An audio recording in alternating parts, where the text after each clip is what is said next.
ನಮಸ್ಕಾರ, ಆದಾಬ್, ಜೈ ಭೀಮ್. ನಾನು ನಿಮ್ಮ ಭಾಗ್ಯನಾರಾಯಣ ಬೊಗ್ಗವರಪು. ನೀವು ನೋಡ್ತಾ ಇದ್ದೀರಿ ಸುದ್ದಿ ಸರ್ಕಲ್. ನೀಟ್ ಪೇಪರ್ ಲೀಕ್ ವಿಚಾರವಾಗಿ ನಿನ್ನೆ ಕಾಕ್ರೋಚ್ ಜನತಾ ಪಾರ್ಟಿಯ ನೇತೃತ್ವದಲ್ಲಿ ನಡೆದಂತಹ ಸಂಸತ್ತಿಗೆ ಮೆರವಣಿಗೆ ಪ್ರಯತ್ನ ಯಾವ ರೀತಿ ಹಿಂಸಾತ್ಮಕವಾದಂತಹ ಪ್ರತಿಕ್ರಿಯೆಯನ್ನ ಈ ಕ್ರೂರ ಸರ್ಕಾರದ ಕಡೆಯಿಂದ ಪಡ್ಕೊಳ್ಳುತ್ತು ಅನ್ನೋದು ನಿಮಗೆ ಗೊತ್ತೇ ಇದೆ.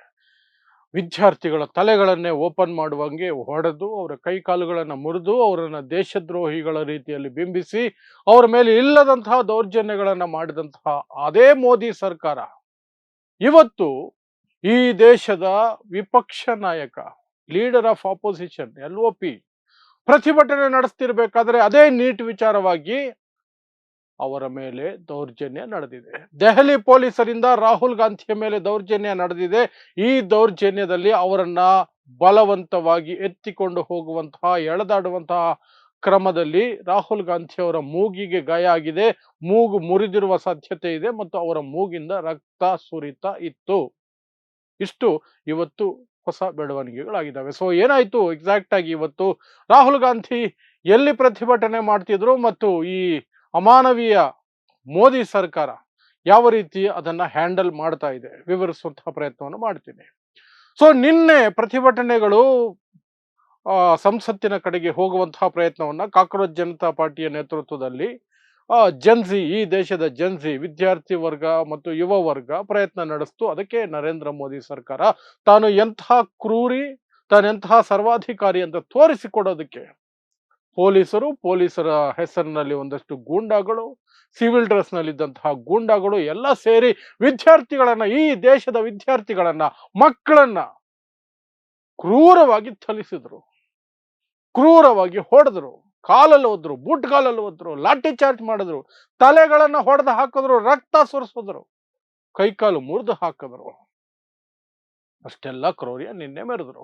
ಇವತ್ತು ಕಾಕ್ರೋಚ್ ಜನತಾ ಪಾರ್ಟಿ ಮತ್ತು ಬೇರೆ ಎಲ್ಲ ಸಂಘಟನೆಯವರು ಸಹ ಜಂತರ್ ಮಂತರ್ನಲ್ಲಿ ಅವರ ಪ್ರತಿಭಟನೆಯನ್ನು ಮುಂದುವರಿಸ್ತಾ ಇದ್ದಾರೆ. ಸೊ ಅದು ಆ ಕಡೆ ಆದರೆ ಅದೇ ವಿಚಾರವನ್ನು ಇಟ್ಕೊಂಡು ಇವತ್ತು ವಿರೋಧ ಪಕ್ಷಗಳು, ಅಖಿಲೇಶ್ ಯಾದವ್ ಒಳಗೊಂಡಂತೆ ರಾಹುಲ್ ಗಾಂಧಿ ನೇತೃತ್ವದಲ್ಲಿ ದೇಶದ ಪ್ರಧಾನಮಂತ್ರಿ ಮೌನ ಮುರಿದಿದ್ದಾರೆ ನೀಟ್ ಪೇಪರ್ ಲೀಕ್ ವಿಚಾರವಾಗಿ. ಅದರ ಬಗ್ಗೆ ಆಗಲೇ ವಿಡಿಯೋ ಮಾಡಿದ್ದೆ ಕೆಲವು ಗಂಟೆಗಳ ಹಿಂದೆ. ನೀವು ನೋಡ್ಬೋದು ಆ ವಿಡಿಯೋವನ್ನ, ಯಾವ ರೀತಿ ಮೌನ ಮುರಿದಿದ್ದಾರೆ, ಅದರಲ್ಲೂ ಎಷ್ಟು ನೀಚತನವನ್ನು ತೋರಿಸಿದ್ದಾರೆ ನರೇಂದ್ರ ಮೋದಿ ಅನ್ನೋದು ನಿಮ್ಗೆ ಸ್ಪಷ್ಟವಾಗಿ ಅರ್ಥ ಆಗುತ್ತೆ ಆ ವಿಡಿಯೋ ನೋಡಿದ್ರೆ. ಸೊ ಮೌನ ಮುರಿದು ಏನೋ ಹೇಳಿದ್ದಾರೆ ಅನ್ನುವಂತಹ ಇವತ್ತು ರಾಹುಲ್ ಗಾಂಧಿ ನೇತೃತ್ವದಲ್ಲಿ ವಿಪಕ್ಷಗಳು ನರೇಂದ್ರ ಮೋದಿ ಅವರ ಮನೆಯ ಮುಂದೆ ಪ್ರತಿಭಟನೆ ಮಾಡ್ತಾ ಇತ್ತು. ನೀಟಲ್ಲಾಗಿರುವಂತಹ ಅಕ್ರಮಗಳಿಗೆ ಕಡಿವಾಣ ಹಾಕಬೇಕು, ಯಾರು ತಪ್ಪಿತಸ್ಥರಿದ್ದರೋ ಅವರಿಗೆ ಶಿಕ್ಷೆ ಆಗಬೇಕು ಮತ್ತು ಅದಕ್ಕೆ ಜವಾಬ್ದಾರಿಯನ್ನ ಹೊತ್ತು ಈ ದೇಶದ ಶಿಕ್ಷಣ ಸಚಿವ ಧರ್ಮೇಂದ್ರ ಪ್ರಧಾನ್ ರಾಜೀನಾಮೆ ಕೊಡಬೇಕು ಅನ್ನುವಂತಹ ಬೇಡಿಕೆಯನ್ನು ಇಟ್ಕೊಂಡು ರಾಹುಲ್ ಗಾಂಧಿ ನೇತೃತ್ವದಲ್ಲಿ ಪ್ರತಿಭಟನೆ ನಡೀತಾ ಇತ್ತು.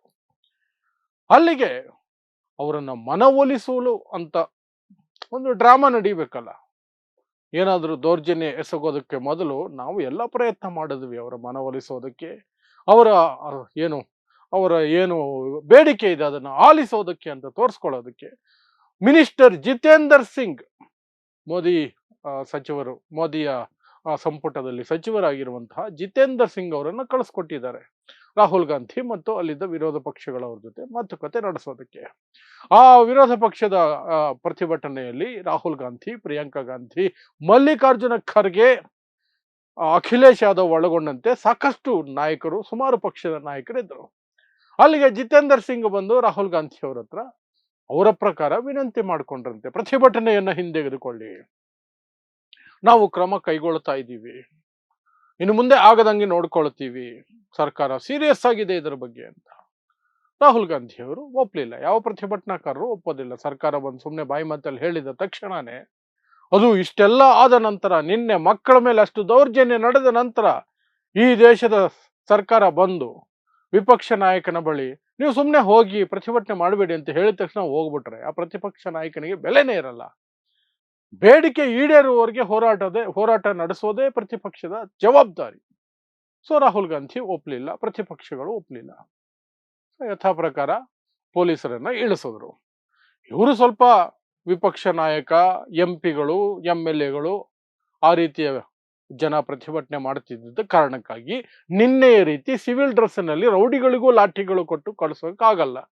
ಸೊ ಪೊಲೀಸರೇ ಇಳಿದು ಅಲ್ಲಿಂದ ರಾಹುಲ್ ಗಾಂಧಿ ಮತ್ತು ವಿಪಕ್ಷದವರು ಎಲ್ಲರನ್ನು ಸಹ ಜಾಗ ಖಾಲಿ ಮಾಡಿಸ್ಬೇಕು ಅನ್ನುವಂತಹ ಅಮಿತ್ ಶಾ ಆದೇಶವನ್ನ ಪಾಲನೆ ಮಾಡೋದಕ್ಕೆ ಅವರ ಕೈಯಲ್ಲಿ ಎಷ್ಟು ಸಾಧ್ಯನೋ ಅಷ್ಟು ಮಾಡಿದ್ರು.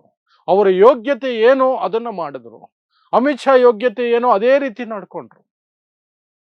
ವಿಪಕ್ಷ ನಾಯಕರುಗಳನ್ನ ಎಳೆದಾಡಿದ್ರು, ಅವರ ಮೇಲೆ ದೌರ್ಜನ್ಯ ಎಸಗಿದ್ರು, ಸುಮಾರು ಕಡೆ ತಳ್ಳಾಟ, ನೂಕಾಟ, ಅವರನ್ನ ಬಲವಂತವಾಗಿ ಎತ್ಕೊಂಡು ಹೋಗುವಂತಹ ದೌರ್ಜನ್ಯಗಳು ಎಲ್ಲವನ್ನು ಮಾಡಿದ್ರು.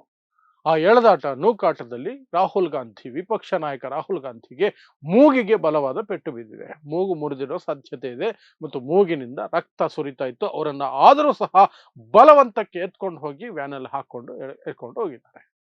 ಅಂದ್ರೆ ನರೇಂದ್ರ ಮೋದಿ ಮನೆ ಮುಂದುಗಡೆ ಯಾರು ಇರಬಾರ್ದು, ಸಂಸತ್ತಿನ ಮುಂದೆನೂ ಯಾರು ಬರಬಾರ್ದು, ಪ್ರಧಾನಿ ಮನೆ ಮುಂದೆನೂ ಯಾರು ಇರಬಾರ್ದು.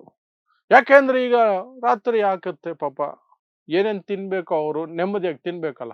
ಘೋಷಣೆಗಳು ಅಥವಾ ಪ್ರತಿಭಟನೆಗಳ ನಡುವೆ ಊಟ ಮಾಡೋದು ಅಷ್ಟು ಕಂಫರ್ಟಬಲ್ ಆಗಿರಲ್ಲ ನರೇಂದ್ರ ಮೋದಿಗೆ. ಕಂಫರ್ಟ್ ಮುಖ್ಯ.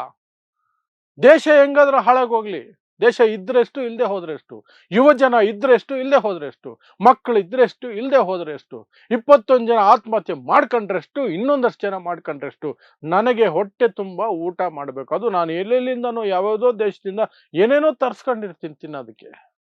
ಹೋದಲ್ಲಿ ಇಲ್ಲಿಂದ ಆಯ್ಕೊಂಡು ಬಂದಿರ್ತೀನಿ. ಯಾವ್ದಾವುದೋ ದೇಶಕ್ಕೆ ಹೋದಲ್ಲಿ ಅಲ್ಲಿ ಏನೇನು ಸಿಗುತ್ತೋ ವಿಶೇಷದ ತಿಂಡಿಗಳು ಅಥವಾ ಊಟ ಅಥವಾ ಶಕ್ತಿ ಬರುವಂಥದ್ದು, ಯೌವನ ಕಾಪಾಡುವಂತಹದ್ದು, ಎನರ್ಜಿ ಇರುವಂತಹದ್ದು, ಆ ಥರದ್ದು ಫುಡ್ಗಳೆಲ್ಲ ತರಿಸ್ಕೊಂಡಿರ್ತೀನಿ. ಅದನ್ನ ನೆಮ್ಮದಿಯಾಗಿ ಊಟ ಮಾಡ್ಬೇಕಲ್ಲ ನಾನು. ಅದನ್ನು ಬಿಟ್ಟು ನಾನು ಮನೆ ಮುಂದೆ, ನೀವು ನನ್ನ ಗೇಟ್ ಮುಂದೆನೆ ಪ್ರತಿಭಟನೆ ಕೂತ್ಕೊಂಡ್ಬಿಟ್ರೆ ಹೌಲಾಗಿ ಈಟ್. ಇದು ನರೇಂದ್ರ ಮೋದಿ ಅವ್ರ ಚಿಂತೆ ಆಗಿರಬೇಕು. ಅದಕ್ಕೆ ಅಮಿತ್ ಶಾಗೆ ಫೋನ್ ಮಾಡಿ ಹೇಳಿರಬೇಕು, ಇವ್ರನ್ನ ಖಾಲಿ ಮಾಡ್ಸಪ್ಪ ಬೇಗ, ನಾನು ಊಟದ ಟೈಮ್ಗೆ ಇವ್ರು ಇರಬಾರ್ದಿಲ್ಲಿ, ಅವ್ರು ಹೆಂಗನೆ ಎತ್ಕೊಂಡೋಗ್ಲಿ, ಏನಾದ್ರೂ ಮಾಡ್ಕೊಂಡೋಗ್ಲಿ, ಒಟ್ನಲ್ಲಿ ಇಲ್ಲಿ ಇರಬಾರ್ದು ಅಷ್ಟೇ. ಸೊ ಅದನ್ನೇ ಅಮಿತ್ ಶಾ ಪೊಲೀಸರಿಗೆ ಹೇಳಿರ್ಬೇಕು. ಅಮಿತ್ ಶಾ ಪೊಲೀಸರಿಗೆ ಹೇಳಿದಾಗ ಪೊಲೀಸರ ಮನಸ್ಥಿತಿ ಹೇಗಿರುತ್ತೆ ಅನ್ನೋದು ನಿಮ್ಗೆ ಅರ್ಥ ಮಾಡ್ಕೊಳ್ಬಹುದು. ಅಮಿತ್ ಶಾ ಮನಸ್ಥಿತಿಗೆ ಪೊಲೀಸರು ಇಳಿದು ಬಿಡ್ತಾರೆ. ಅದನ್ನೇ ಮಾಡಿ ಇವತ್ತು ಈ ರೀತಿಯ ರಾದ್ಧಾಂತವನ್ನ ಪ್ರಧಾನಿ ನಿವಾಸದ ಮುಂದೆ ಇದೆಲ್ಲ ಮಾಡಿದ್ದಾರೆ. ಇನ್ನು ಕೊನೆಯದಾಗಿ ಇವತ್ತು ಮೊದಲ ಬಾರಿಗೆ, ಈ ಹಿಂದೆ ವಿಡಿಯೋ ಮಾಡಿದ್ದೆ ಕೆಲವು ಗಂಟೆಗಳ ಹಿಂದೆ, ಆದರೂ ಸಂಕ್ಷಿಪ್ತವಾಗಿ ಹೇಳೋದಾದ್ರೆ, ನರೇಂದ್ರ ಮೋದಿ ಅವರು ಮೌನ ಮುರಿದ್ರು. ಯಾವುದು ನೀಟ್ ವಿಚಾರವಾಗಿ, ಆದ್ರೆ ಸಾರ್ವಜನಿಕವಾಗಿ ಅಲ್ಲ. NDA ಸದಸ್ಯರು, NDA MP ಗಳ ಮೀಟಿಂಗ್ನಲ್ಲಿ, ಎಂಥದ್ದು ಮಂಗಲ್ ಮಿಲನ್ ಅಂತೆ, ಹೆಸರುಗಳು ನೋಡಿ ಎಲ್ಲಿಂದ ಹುಡುಕೊಂಡು ಬರ್ತಾರೆ. ಮಾಡಕ್ ಬೇರೆ ಕೆಲಸ ಇಲ್ಲ, ಇದೇ ಕೆಲಸ. ಫ್ಯಾನ್ಸಿ ಹೆಸರು ಹುಡುಕು, ಫ್ಯಾನ್ಸಿ ಡ್ರೆಸ್ ಹುಡುಕು, ಯಾವುದಾದ್ರೂ ಲೇಡಿ ಪ್ರೈಮ್ ಮಿನಿಸ್ಟರ್ಗೆ ಯಾವ ಚಾಕ್ಲೇಟು, ಆ ಹೆಸರಿಗೆ ಮ್ಯಾಚ್ ಆಗೋ ಚಾಕ್ಲೇಟು, ಇಂಥದ್ರಲ್ಲೇ ಫುಲ್ ಬಿಸಿ. 18 ಗಂಟೆ ಕೆಲಸ ಅಂದ್ರೆ ಇದೆ, ಇನ್ನೇನಲ್ಲ. ಸೊ ಆ ಮಂಗಲ್ ಮಿಲನ್ ಅನ್ನುವಂತಹ ಕಾರ್ಯಕ್ರಮದಲ್ಲಿ ನರೇಂದ್ರ ಮೋದಿ ಮಾತಾಡಿ ಇದನ್ನ ಖಂಡಿಸಿದ್ರಂತೆ. ನೀಟ್ ಪೇಪರ್ ಲೀಕ್ ಅನ್ನ ಅದೊಂದು ಘೋರ ಅಪರಾಧ ಅಂತ ಹೇಳಿ. ಆದರೆ ಕೊನೆಗೆ ಹೇಳಿದ್ದು, ಇದು ಕೇವಲ ಕೇಂದ್ರ ಸರ್ಕಾರದ ಜವಾಬ್ದಾರಿ ಮಾತ್ರ ಅಲ್ಲ, ರಾಜ್ಯ ಸರ್ಕಾರದ ಜವಾಬ್ದಾರಿ ಆಗತ್ತೆ ಅಂತ ಹೇಳಿ ಕೈ ತೊಳ್ಕೊಂಡ್ರು. ಹೆಚ್ಚಿನ ವಿವರಗಳಿಗೆ ನೀವು ಈ ಹಿಂದಿನ ವಿಡಿಯೋವನ್ನು ನೋಡಬಹುದು, ಹೇಗೆ ಸ್ಪಷ್ಟವಾಗಿ ಅವರು ಕೈ ತೊಳ್ಕೊಳ್ಳುವಂತಹ ಪ್ರಯತ್ನವನ್ನು ಮಾಡಿದರು ನರೇಂದ್ರ ಮೋದಿ ಅವರು. ಮತ್ತು ಇಷ್ಟೆಲ್ಲ ಮಕ್ಕಳು ಆತ್ಮಹತ್ಯೆ ಮಾಡ್ಕೊಳ್ತಿದ್ರು. ನಿನ್ನೆ ಅಷ್ಟೆಲ್ಲ ಮಕ್ಕಳ ಮೇಲೆ ಅಷ್ಟೆಲ್ಲ ಲಾಠಿ ಚಾರ್ಜ್ ಆಗಿ, ದೌರ್ಜನ್ಯ ಆಗಿ, ರಕ್ತ ಸುರ್ಕೊಂಡು ತಲೆ ಹೊಡ್ಕೊಂಡು ಓಡಾಡ್ತಿದ್ರು ಸಹ. ಏನೂ ಅನ್ಸಲ್ಲ ನರೇಂದ್ರ ಮೋದಿಗೆ, ಏನೂ ಅನ್ಸಲ್ಲ, ಖುಷಿಯಾಗೇ ಇದ್ದಾರೆ, ಮಂಗಲ್ ಮಿಲನ್ ಮಾಡ್ಕೊಂಡಿದ್ದಾರೆ. ಸೊ ಇದಿಷ್ಟು ಇವತ್ತಾಗಿರೋ ಬೆಳವಣಿಗೆ. ರಾಹುಲ್ ಗಾಂಧಿ ಅವರಿಗೆ ಪೆಟ್ಟು ಬಿದ್ದಿದೆ, ಮೂಗಿನಿಂದ ರಕ್ತ ಸುರಿತಾ ಇದೆ, ಅವರನ್ನ ಪೊಲೀಸರು ಎತ್ತಾಕೊಂಡು ಹೋಗಿದ್ದಾರೆ ಅಷ್ಟೇ. ಸೊ ಇಂತಹದ್ದೇ ವಿಶೇಷ ಸುದ್ದಿಗಳಿಗಾಗಿ ನೋಡ್ತಾ ಇರಿ ಸುದ್ದಿ ಸರ್ಕಲ್. ನಾನು ನಿಮ್ಮ ಭಾಗ್ಯನಾರಾಯಣ ಬುಗ್ಗವರಪು.